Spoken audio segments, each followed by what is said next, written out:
Mm-hmm. Merry Christmas, Merry Christmas. I'm coming live for Christmas. Let's celebrate together. All right. Whew. Holidays are the most difficult times for us. Or not. Sometimes holidays can be the best of times, sometimes holidays can be the worst of times. And we all go through different waves and seasons of our lives, right? So I thought, today is a holiday and not everybody has family that they can spend it with. There's been a lot of things going on, major life changes for a lot of people. Myself, everybody I know has had a tumultuous past year, has been put to the challenge and felt like, oh my gosh, I'm just looking forward to 2020 and things getting better. Like 2019, who out there can say this was the best year of your life? I mean, I can't say it was the worst, but I definitely feel like I've been put through some major challenges in my life. So I thought, hey, what better thing to do but to come live in the group and offer my support for anybody out there who isn't having the best holiday season, struggles with the holiday season, is challenged. We've lost loved ones. Maybe you are estranged from your family. Maybe you don't have a lot of friends. Maybe you're introverted. Maybe this group is all you have. And I recognize that because not everyone is blessed to have the perfect life or what we deem perfect. We're always going to be challenged in life.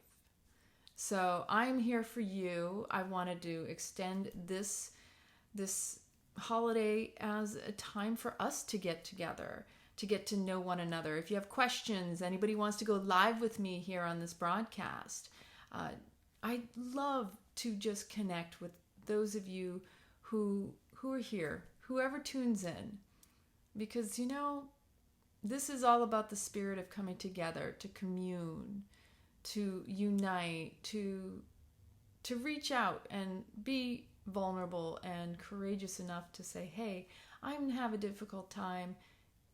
I just want to be seen. I just want to be heard. I need to be around like-minded people. And so I love you all. And I wish you that this holiday is more than just a commercial gathering. I mean, it's really a holy day. It is just a regular day. And there's nothing that changes it except for this routine, this ritual of rushing out, getting presents for people. Often the presents we feel obligated to buy. We don't even know what the other person wants. So we get them something we think they might want. Or maybe you know what they want and you get them what they want. But the spirit of getting together to get with whoever, whether it's chosen family or not family, friends, whatever it is, I really believe we need to come together in all ways, because we should always feel like we're part of a group. We're not here to live solo. I'm just going to say that right now. Life is not about, I've heard this said many a time. I'm good by myself. I'm good by myself. Are you really? Because most people don't even want to be alone, can't handle silence, and can't sit with themselves. They have to go out and seek something or seek a stimulant. That's what addiction is. When you can't be present with yourself and you're uncomfortable with your own silence and your own presence and your mind, that in itself can create addictions. We look for external stimulants. We look for things to soothe the discomfort and the pain because we dislike ourselves from the inside out. We're so judgmental. People think they can say they're not judgmental, but I'm sorry, there isn't a one of us that isn't judgmental. Judgment is just simply comparing yourself to another person and creating a choice of whether you like it or you don't. I like the word discernment because we all have to judge or discern. and make choices. You can't make choices without having a judgment. You can't like or not like something without being judgmental. It is impossible. So don't beat yourself up and don't let people shame you into thinking that, you've made a judgment and that's a bad thing. Making judgments is how we choose to move forward in our lives or stay stuck wherever we are. Even not choosing is the same as choosing. So don't beat yourself up about that. And I mean, the mind can go crazy. So again, addiction really boils around not wanting to just be present with what is and really grateful for the moment that you may have of silence. So if anybody out there is struggling, I'm here for you. And I'm here for all of you. If you have any questions for me, if you have anything you want to share, this video is here live in the group. I especially did it just for the group. I didn't want it to be external. I am open to anybody who feels the need to go live, wants to hold a dialogue, needs some guidance, needs some support. I'm here for you. The group is here for all of you. And I made myself a nice little treat just to go along with it. Because you all know I could have done this in the kitchen, but I just felt like being comfortable and not just, kind of moving around in the kitchen. So tonight I'm back on the pineapple, babe. Let me tell you, I had to swear off pineapples because technically I was having all these inside mouth ulcers and it was really, really bad. So I absolutely love pineapples. They're one of my favorite fruits. But when I had to stop eating it, that was really difficult. So I made pineapple banana. I'm trying the Sun Warrior vegan collagen. There's ginger, turmeric, black pepper, some vanilla. It's really, really good. So, again, happy holidays to all of you out there. How are you spending your holiday? Are you with friends and family? Are you sitting at home alone?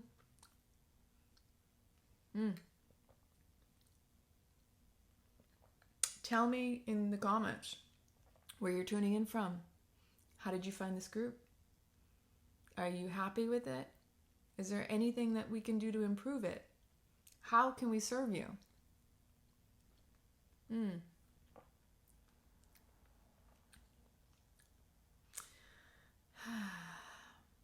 I can sit here and rap all night.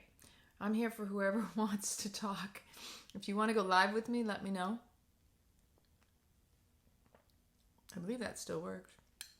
I was playing with my camera earlier and I learned a couple little new tricks on this 11. I love you, Diane. I'm grateful you love this group. So if your phone turns itself off while you're setting up your live and you go to push the button to turn it back on, it starts the live for you and you're like going, "Daw!" That was crazy. Hi, Kristen. How do you like it? How long have you been using the Sun Warrior Vegan? And what benefits have you found from it? I bought the natural one because I didn't really want the flavors of the chocolate or the vanilla. I just wanted the straight up. It's delicious. Did anybody get any really good juicy gifts for Christmas? My gift was my dad showed up. We were supposed to go bike riding, but he was wearing jeans and he didn't look like he wanted to ride the bike. But tomorrow, he's coming back over. It's supposed to be another beautiful day. Maybe we'll go bike riding, but he's already told me he wants to go shopping. My theory is the day after Christmas, everybody will be back in the stores returning things they don't like or exchanges and such. Coconut milk would be good in this. Oh my gosh. You know, I thought about that too. That's the funny part. Is it's kind of like a piña colada, but I didn't have any coconut in it. But the question I have is, what benefits have you seen from the Sun Warrior? I was looking in the mirror the other day because the collagen is for skin, hair, and nails and bones, right? And I was looking at my forehead and I could tell there was a little bit less of the wrinkling. But at the same time, I don't know if that was from this because I see that with or without this. Oh, beautiful 30 miles with your fur babies. Woo, happy riding, Carol. The thing I really like about this particular blend is it's using that one mushroom that is hydrating, and it's got hyaluronic acid in it, which we all need. Hyaluronic acid is not cheap, and to get it in its pure form seems to be even more of a challenge. Your hair is thicker and nails are stronger. That's fantastic. Thank you very much, Kristen, for telling me that. As you all know that have been paying attention to me, I cut my hair about 2 feet. It's still down past the middle of my back because since my appendectomy, when they removed my appendix, my hair, every time I brush it or run my fingers through it, is just coming out. And it's kind of just, ladies, men, anybody who's losing hair, it's like, oh my gosh, at what point is it going to stop? Is it going to get down to the point where it's like just a few threads of hair left? But it shows that we have a lot of hair on our heads. And apparently it's a side effect of the anesthesia. And when I was at winter solstice, when I was sitting across from my teacher, Deva, she and I were talking, and I was sharing with her about it, and she was reminding me there's so many ways to remove the anesthesia from your system, which I've been doing activated charcoal also to kind of draw out any toxins, because people don't realize, the heavy duty antibiotics, the drugs that they give us in the hospital, it's like injecting us with heavy metals, and it's toxic. But I'm not complaining. I am alive. I mean, we do have a need for modern medicine. Nobody should ever discount that. There's a lot of stuff that has kept us more alive than going out with a really painful death. But anyway, with that said, I was standing in the kitchen while I was making my smoothie and cleaning out the pitcher jar for my blender, and I had this really strange shifting sensation in my brain. I don't know if anybody else is feeling these kinds of things. I'm very sensitive to energies and different things that are happening, and especially since I came back from solstice, I've been having crazy dreams for a while anyway. Let me know in the comments. Yeah, it's been a crazy year. So Taylor, welcome. The Sun Warrior, you're probably asking from what? It's the Sun Warrior collagen is what we were talking about. I put it in my it's a smoothie, but it was in the freezer. I was trying to keep it a little bit more like a nice cream. I started using it because I wanted to try it and see if it would help with my hair. And I have no doubt it will, after what Kristen just said. It has so many amazing ingredients in it. Hydrating mushroom, hyaluronic acid, some other things, which, no, I'm not going to run in the kitchen and get it because I got too much stuff around me right now. But anyway, so yeah, going back to the energies. Did anybody know that there was potentially, 1 out of 7,000 or some crazy chance that there was this asteroid that was going to hit the Earth today? Now, I have this, I believe in the power of the mind. And if anybody out there realizes that the reason there's ever any form of propaganda in the world, and there's been propaganda across all of history, if it wasn't back in the Roman times to, hi Steffi, honey, if it wasn't way back when, and then you look at all the crazy things that have been going on in our world today, propaganda is all about trying to get people all up on the same agenda. You know, you see these flyers, and sometimes it's not even true. Some of it's just there to really upset you or to create distraction from your life. I mean, news. Hello, people. So what it is the power of suggestion. If you read propaganda or you're watching commercials or you're getting any type of subliminal input, you could be watching a movie. People don't realize that the stuff you're exposing yourself to is creating a lot of the craziness in your mind that you think is depression and anxiety and all these mental illnesses. It's this other stuff. It's this distraction from our own lives. That, how about, you know, just the sensationalization of a holiday like Christmas. Now we're worried about, well, I don't have enough money and I'm obliged to buy gifts for my family and my friends, and, you know, oh my gosh, they got me a gift, so now I have to get them a gift, and all these expectations, and then your mind has all these belief systems are caught up on it. All that stuff coming into play. No wonder people are going out of their minds, or depressed, anxious, frustrated. Even I'll admit, I finally finished the 3rd season of The Marvelous Mrs. Maisel. Fabulous, by the way, if you haven't seen it on Amazon. And I can do that. I can sit and binge watch something just to, and you know, I got plenty of other things I should be doing. Of course, that's weighing whether or not I'm going to beat myself up about it too, because that's the irony, is we can easily turn around and say, oh, I should be doing this, and then go off and do that. The mind is always looking to be distracted. And so we just have to become more mindful and aware of how it's trying to distract us from what we really want and need to be doing. Something I've been sitting with a lot lately, by the way. So back to my smoothie, and anybody who wants to chit-chat. Christmas time celebration.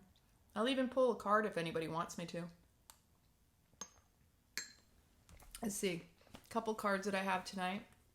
I pulled out the Archetype cards by Carolyn Miss. I have Notes from the Universe. And I have the Good Tarot, which I haven't played with much in a while. So let me know where you're tuning in from, what you got for Christmas, who you're spending time with. Kristen, like a card. Okay, I will pull one. What you've eaten tonight, because we always like to talk about food, because celebration always revolves around food, right? It doesn't matter if you like your family, your friends or not, you're always there for the food. Let's just be real. Because it's usually like, well, what are you bringing? What are you bringing? Literally. Isn't that funny? The old saying, what do you bring to the table? It's about food, right? So they, you know, it doesn't mean you're talking about food, but you still say, what do you bring to the table?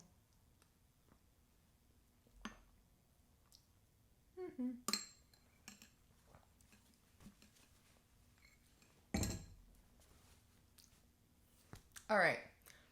Which of the cards would you like me to pull from, Kristen? Here are the cards. If anybody wants me to pull cards, here are your choices. You get a choice. What do you think? Anyone? Anyone? I know Kristen wants.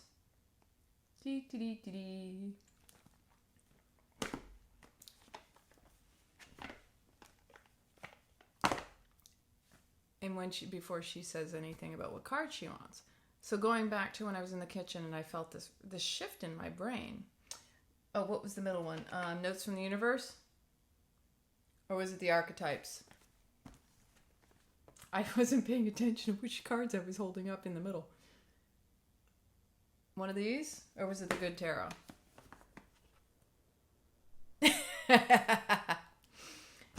So that's what I wanted to know. If anybody else has gotten some weird sensation energetically, because something shifted while I was in the kitchen. And I don't know how to explain it, but it was very odd. It was almost like something kind of moved me. It was very Unusual. And so she said she would like the notes from the universe. This is going to be the best year ever. That's all I'm going to say. 2020, for me, as far as I'm concerned, is about just stepping in to everything and anything that you've been wanting to manifest. But it's going to take also doing it, not just expecting it. But I do believe that we do more, the 80-20 rule. 80% of the work comes from 20%. No, 20% of the 20%. The 80-20 rule is 20% of you doing the work. 80% is just being aligned. Like, let's just say that it's less work than people think. And if you're forcing anything, then chances are it is not going to turn out the way you want it to. So this is for Kristen. We're going to pull a card. Whatever it is you're wanting an answer to, Kristen, I know you're holding that in your heart.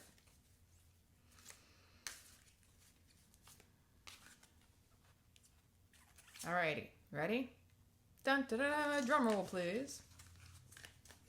Tonight is just a casual night. It's for whoever wants to show up. I know a lot of people, like I said, it's the holidays. Sometimes you just need to connect with people. Maybe you don't need to actually write in the comments, but if you feel you have anything you want to talk about, I'm here. Kristen, you're going to love this card. Convince yourself, not others. And this may speak to somebody else out there. I don't know. So on the back of the card it says, the need to clarify, explain, or justify oneself in personal relationships is always self-serving. What's important is knowing the truth about why you felt the need, because it often points to insecurities that could be dealt with in more effective ways. Hi-ho, says the universe. That's a really good card. I'm going to reread that. So, convince yourself, not others. The need to clarify, explain, or justify oneself in personal relationships is always self-serving. What's important is knowing the truth about why you felt the need, because it often points to insecurities that could be dealt with in more effective ways. So how many of us out there jump to explain ourselves when nobody's even asking for an explanation? Or if somebody is asking for an explanation, why do you feel they need to receive one? Sometimes people will ask or demand you explain yourself, and you know what? You're not obliged to explain yourself to anybody, as long as you understand. Now, there's a lot of people out there that will be convinced that you owe them something, explanation or what have you. Nobody owes anybody anything. That's life. You know, I know for me growing up, there was this subtle conditioning of, well, if somebody does something for you, you're obliged, you need to reciprocate. If someone gives you something, you need to give something back. And in essence, on an energetic level, we always do. There is always an equal exchange. It's just maybe there's a little switch in there that we've been conditioned, myself and that I'm speaking, we've been conditioned to think we need to explain ourselves, or we are attached to an idea of what that reciprocation of whatever it is, it has been given or needs to be given back to us. How many of you out there have friends or family? Oh, now that that person gave me something, I have to give something back, or they did something for me, so I'm going to have to do something in return. Hello? How bad is that conditioning? And the unfortunate thing is as a result of that conditioning, how often has somebody offered to do something or to help you or to give you something, and you turn around and denied them as a result because, I know my mom used to say this, well, if that person does something for me, I'm going to have to do something in return. And she would immediately think it was something she wouldn't want to do.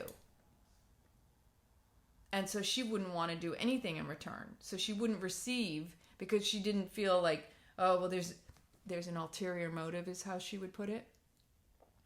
But it's only if you believe that. And even if there is an ulterior motive, maybe call their bluff. Let them have an ulterior motive. Doesn't mean you have to oblige it. This is a conditioning I believe we all need to reframe and look at it from a really objective and subjective perspective, because it's a story some of us have created because of the conditioning, the belief systems, everything that we experienced in our past. Who's going to turn around and hold you to their ulterior motive? That is their expectation. And ulterior motives usually come from a narcissistic perspective, really, if you want to go there. And we all have a little narcissism in us. There's more extreme here and a more extreme there. It depends on the individuals. And it really, all of that is coping mechanisms. It's all coming from not having our needs met when we were younger. And when those needs weren't met, we had to find a way to get them met.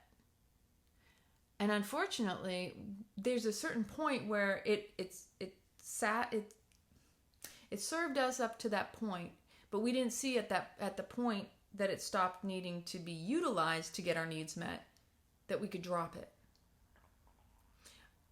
Many of us are just trying to recover from a lifetime of beliefs and addictions to those beliefs and the attachment to the past and the projections of it and the perspective from every experience we've had, because that's where we're still living, and just trying to rewrite our story into a way that our life is so much more powerful and empowered, because those past stories weren't empowered, and the only power in them was just that we created a way to work through it. And so there's always an opportunity to change. There's always an opportunity to grow from, to evolve, transform, to step into our own personal power. The past does not define who we are, though often we will say we don't want something a certain way because that is how we've lived our life the entire time. It's easy to say things like, and I can relate to this so much, you can't control me. I don't want to be controlled by other people. Yet it's a projection, because chances are, if we're saying something like that, it's because we're trying to control everything around us, but yet we're not controlling what's going on within us. A person who is in their full sovereignty as an individual, as a human being, does not need to say things like, I will not be controlled, I don't want to be controlled, because that's just as much an extremism, and it is not embracing a personal power. All that truly is doing is setting a stage for the fact that you are trying to control the externals. To say you don't want something done to you is exactly what you're drawing to yourself. But it may not be that you're drawing it to yourself. You're truly just creating the illusion that that's what you think is happening. Nobody can control us. Nobody can control anything we do except for ourselves and our response, and we can only control our responses to situations. You know, I used to get so upset when I lived in Italy. I remember especially I had a very volatile relationship with the craziest relationship I ever had. I don't even know how I'd ever ended up in a relationship like that. It's crazy, because what it taught me was how I took on my parents' story. Essentially, I was role-playing as my mom, and I had pretty much created this craziness with this man to where he was like my father, like this mirroring of what I remembered when I was younger. And prior to that, I'd never had a relationship that destructive, that toxic. And I recognized the patterns, and it took me to go home to see it, that I would get so upset at his behavior because of the way I said it affected me. Did you see what he did to me? And then I had to really sit with myself and my own lack of self-worth to even be with somebody who would supposedly do anything to me however I perceived it. It was quite eye-opening, and it was an unhealthy codependency. And I recognized that codependency was something that was also within my parents. So when I started working on healing myself, and that was back in 2009 when that happened. So that was over 10 years ago. So there's my decade, was learning and healing from relationship traumas and toxicity and self-worth. And that's where 2020 for me is stepping back into my personal power and learning to discern healthy situations. And so in the case of that codependency, what I learned is that my parents, my mom would not appear to anybody to be a victim, but she had been a victim in her life. And the same with my dad, being a single child, an only child in his family. As nobody would ever think he could be a victim because he was always taken care of or looked after by family. But in another way, he was a victim too. And he felt disempowered by the way he was raised. And so self-esteem is low when you are constantly told things like, nobody will ever love you as much as your mother, or as much as me. It's like saying you can't make a good choice. And so you question yourself and the choices you make. And then with my mother, she was constantly running away from home. So unhealthy relationships in both of those cases, and narcissism being very strong, I can see where they attracted each other. Because my dad, unconsciously, I'm 100% certain of this, having had conversations with both of my parents, he unconsciously chose my mother from a perspective of he had no power in his situation, in his mind. He didn't feel empowered. And so with my mom being quite the loose cannon, she was very much like, you can't control me and I need to have my freedom. And in some ways, like it brought my dad this feeling like he was better off because she had had a rougher life. I don't even know how to explain it, but it's something I have a lot of compassion for. And we do take on our parents' stories, even if we don't want to believe it. So as it is Christmas, and I know many people have lost family members, people are struggling. If there's anything that you're struggling with, let me know if I can serve. I'm grateful I'm alive. I'm grateful I have beautiful friends and family and opportunities and the power to choose and the power to be able to, or actually the blessings. I'm able to sit here and talk with y'all. It's the simple things in life that if we just say, I am so grateful, I am so thankful for this in my life. Because if it wasn't there tomorrow, the question is, would you recognize it? That's what gratitude is. It's acknowledging it. If we're here to live this life for anything, it's to be grateful for the beautiful gifts that life imparts upon us. We are given so much. We are blessed with so much. And unfortunately, in this day and age, we have so much external stimuli making us immune to what we have, but very aware of what we don't have. And when you start seeing this and this and this and this and this, instead of recognizing all of this, then you're not even present. You're constantly going outside, looking for something. And that doesn't always serve. But if you can just be happy with what is, or at least somehow find the gratitude in each present moment, all of that, if it's meant for you, if you really truly desire, will come to you. But how can something come to you if you're not grateful for what you have now? That's one thing I've learned the most right over this year is I do believe we all have the power to manifest. And I mean in lightning warp speed here, people. When I was at winter solstice, and this happened more than once, this is a great example. So I'm trying to think of what was the morning, at the last day that I was, evening I should say, that I was just up at the front gate. Some people were leaving.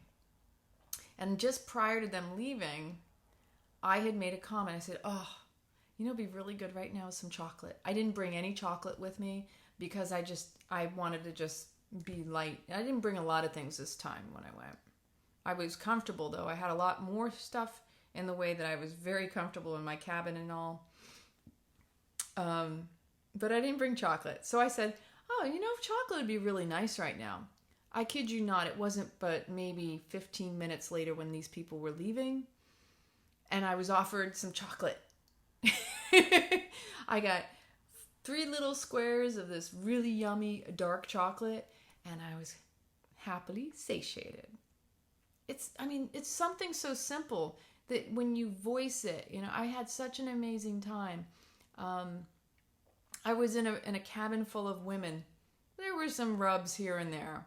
And it's interesting because, I for myself, I hold myself to high expectations. I have a very high, I set a high bar for myself. And so I'm very hard on myself as it is.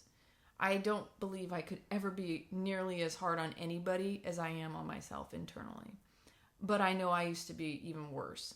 So I've softened, and I'm continuing to soften as I grow and move on in my life and evolve. In the case of our cabin, we had a lot of women. It's all women. 11 to be exact. And I'm extremely sensitive to light. My spiritual name is Sundari Kiran, which means the beauty of God, the princess lioness that radiates the beauty of God like a piercing light right at you. You cannot miss it. And it's quite ironic because your gift can also be something that you're sensitive to. So bright lights, and if I'm sleeping, I'll be honest, that will piss me off because I am so easily woken up by a light. And I'm sensitive to sound too, but I'm easier to kind of as long as it's not a constant or somebody shuffling. But it was interesting to just be amongst people who were not as attuned to routine or just moving with this gracefulness. Now the cabins don't even get pitch dark because there's lights outside, and the only way to get pitch dark is if you wore an eye mask or you had drapes around your bunk if you were on the bottom, but the top, forget it, because there's nowhere you could cover yourself other than just putting the covers over your head. And I expressed to some of our people, because some people were getting up for sadhana. So sadhana starts at 3:40 when you're at winter solstice, unlike our studio, which is at 4:45 in the morning. And we had people with their cell phones and the cell phone lights just going like a strobe light around the room. So I addressed this, and not for myself only, but other people as well, because sometimes other people don't want to talk or speak up. It's an interesting dynamic, and don't ever get upset at somebody who speaks up. If anything, admire their courage, because for one person who speaks up, there's at least 10 people unwilling or afraid to speak up. And speaking up is showing you care, whether for yourself or others. It doesn't matter even what it's about. The conversation is always something that can be a compromise. To come together to make a promise is what to compromise. I think the word compromise also gets a dirty rap as well, because compromise doesn't mean you're losing something. A lot of times you can gain with a compromise. But people don't think like that. You have to start to change the way you see and think about things, in my opinion. So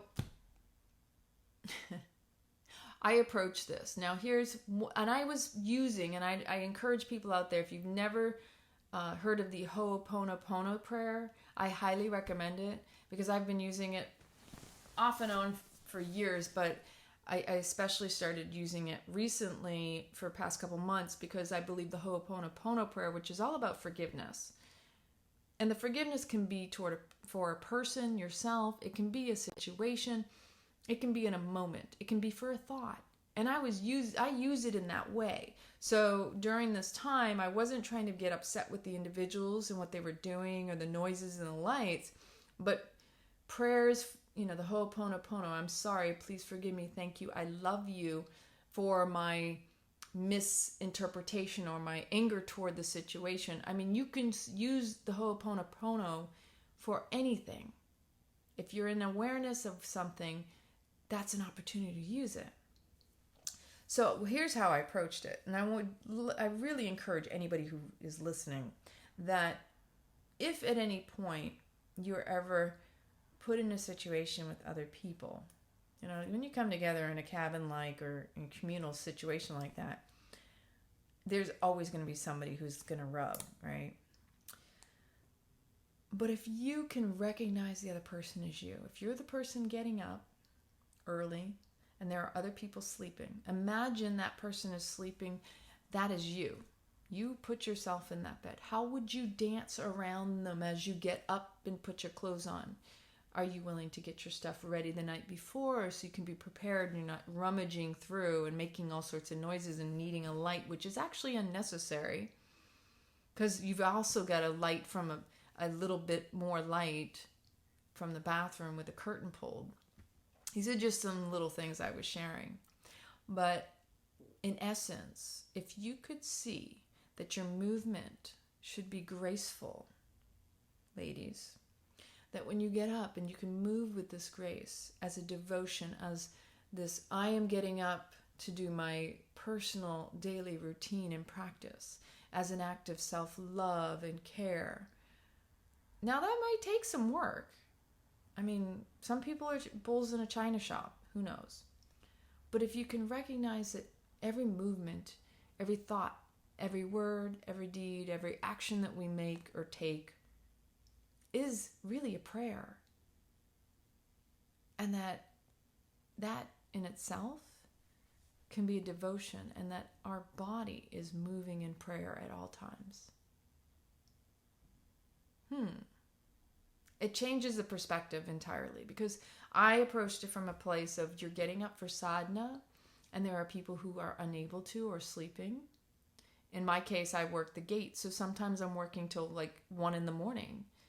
And then you're getting up at 3 a.m, and I'm actually doing a chanting from 3 to 4, but I keep my eyes closed. I'm not opening my eyes to go to a bright light. That's very bad on the nervous system. I just want to re-encourage people that if you are getting up, don't be turning on bright lights. You need to ease into the light, because when you go from pure darkness to bright light, you have just put a shock on your nervous system and your body. It is not healthy. It messes up your circadian rhythm. Just going to put that out there. But I expressed that, if you're going to do this devotional practice, why is it not something that you would also start out from the moment you awake? Just put that out there. And it worked for some and it didn't for others. I mean, I still had at least one person who proceeded to say, well, and this is a passive aggressive thing. If you don't want attention on you, you turn it back at the other person. Unfortunately, but I can recognize that, and I can still have compassion for that. Because not everybody is going to be where you're at. And that's one beauty of life, is recognize the other person as you at some point in time in your life. Some people are not where you're at right now, but they may be where you've been. And if you can shift yourself over into that space of where you've been, you can carry that person with more compassion when you have more compassion for yourself. Because compassion and everything else has to start with yourself.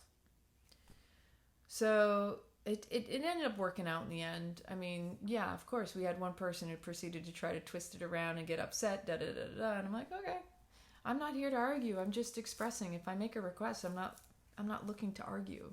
It's just a request.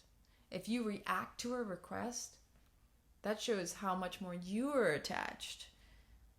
And, that's not for me to sit with. I'm just, making a request. You honor it or you don't. So. So I see we have some new people in the house. I really want to know what people have been eating for Christmas. Why hasn't anybody telling me? Sweet potatoes and avocado I had for dinner. I had a little mini salad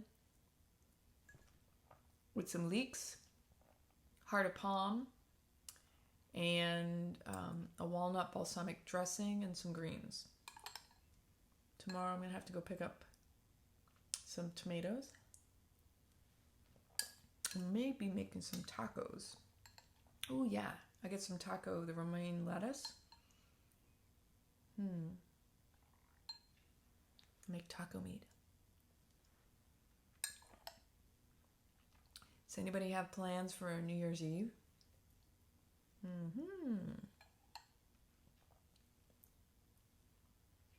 This is my late night snacky snack. I don't usually like to eat this late at night. In fact, because the body is, sweet potato curry and spinach salad. Yummy. With tahini. I know that the body will sleep better. If you look at the circadian rhythm and our cycles, it's better to stop eating after a certain point. My mom used to say 7 o'clock at night, and then I moved to the south, and one thing I found is it's near impossible to eat before, or to, I try. When I moved to Naples, Italy, for example, in Italy, the further south you go, the later at night they eat, and especially in Sicily, forget it. I remember showing up at my friend's house. We had taken the ferry and driven over from Genoa to Palermo, and then from Palermo to Trapani. We arrived, and they had dinner waiting for us at 1 a.m. And I was like this. I was like, what? Food? I just want to go to bed. And that was my first time going to visit Sicily. It was so much fun. Exactly. It's better to drink water at room temperature in the morning. The cold is also just like the bright light. It's bad on your nervous system because it's also not good for digestion in your belly. The warmer water, when you drink it, starts to stimulate your digestive system and kind of moves the bowels too. One thing I remembered with my mom, she used to always drink ice water and crunch the ice. And then I remember I had my high school sweetheart. He would say that he never liked ice because he said it would crack his teeth. I never forgot that because it's true. If you do ice, you can damage your teeth. So, if anybody out there wants to talk, great. Otherwise, I may just go to bed now because I just realized it's 10:30 and I'm tired. I just wanted to come on here and just be available for anybody who, I know it's been a trying time, and one of the things that I found, a lot of my major life changes for a lot of people out there, and I just want to lend my support, and you can reach out to me at any time. I'll go live with you if you want. I know this has been a difficult year for many people, and many of us have been challenged in ways that we have had it. But at least I can say in my life, the one thing I'm grateful for is there is no such thing as a bad experience. I mean, yes, it's challenging in the moment. Yes, it's difficult. Yes, it sucks. No, I don't want to do it. But I know one thing about myself. I am willing to show up and do the work no matter what. I will do my best. I give it my all. And if things don't work out, I can still say at least I showed up. And it has been, oh yeah. Thank you, Rhonda. I'm missing you too, honey. But it really boils down to give it your all, give it your best. And if it doesn't work out, then you gotta trust. Trust is what really gets us through, is knowing that if something didn't work out, something bigger and better is going to come for you. And in the case of loss in family or relationships or whatever, whether it's a death or a breakup or, split of some nature, it's not the end of the world. And when you look back at your past and you see what you've been through, chances are you've been through it already. It's just that we get so comfortable with things in a certain way. And this is what I've been dealing with, is things have been comfortable and now I'm being forced to change. I'm being forced to reacclimate in my own life. So yeah, you get comfortable with things. You get used to routine. And when the routine is switched up on you, now you're being pretty much faced with, how are you going to do it now? What are you going to do now?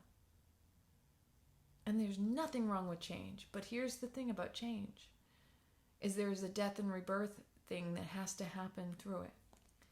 And change will only happen if you're willing to show up and go through it. If you keep going back to the past and trying to hold on to things, it's only because your discomfort is in the not knowing, the unknown of what could be and is gonna be, that we prolong because we want to be in our comfort zones. But we always grow the most in change. So you've got to grow through the change, or go through the change to grow. Because essentially, every time, every moment, everything's constant in change. There is no way to escape it. You can prolong it. For those of you who've been in relationships and you just keep on holding out and thinking, well, maybe. You know in your heart when something is through. You know in your heart when you need to move on. And it's not easy. It is difficult. It's sad. But we do tend to hold on longer than we need to. That doesn't make us bad people. It just shows how much we care, but it also shows our fear too. Because we're afraid of what we won't have, because it's the comfort, it's the knowing, it's the consistency. It's the same thing that creates an addiction. Is 3 of the 6 human needs are being met. It's consistency, it is inconsistency, it is some sort of a connection. Well, we've been together. All of that is what keeps us holding on the longest. But it's that discomfort, that stepping into, the courage and willingness to go through it, that brings us the most personal growth and also gives us back our power. In order to be re-empowered, we have to be willing to go through this kind of like grade area. From the now I know what this was like, to the I'm going through the tunnel, I have no idea what it's going to look like on the other side. And the problem with our culture is, that I've found, is we're conditioned to think it's got to be the worst case scenario. Instead of looking at it as, wow, yeah, it sucks that I don't want to be with that, I want to be here, but we never stop to think it's going to be so much better. And I love the Italian way of saying that when one door closes and another one opens, that's what we say. But they say, quando una porta si chiude, una poltrona si apre. It means a bigger door. So when one door closes, an even bigger door opens. This next year is what that's about. A lot of us have had doors closed or the rug pulled out from underneath us. But this next year, you're going to have a magic flying carpet and you're going to get a big old door to go through. So many blessings and Merry Christmas to each and every one of you. I love you so much. I am here to support you in any way I can, especially through these holidays. They are the hardest for some people. If you just need someone to lend an ear, reach out, send me a message, make sure you follow, you friend me, make sure that you send me a message and let me know how you're doing if you do need that extra added loving support, because I know that this isn't always the easiest. Last year was probably toughest because it was the first year it was between my mom's birthday being a Thanksgiving, the 26th of November, same day as Tina Turner, and not having seen her for so long. I know that's not easy, and I know a lot of you have lost family members and some friends, and even yourself, you're going through health challenges. This is also, our biggest challenges are really what remind us of our strengths.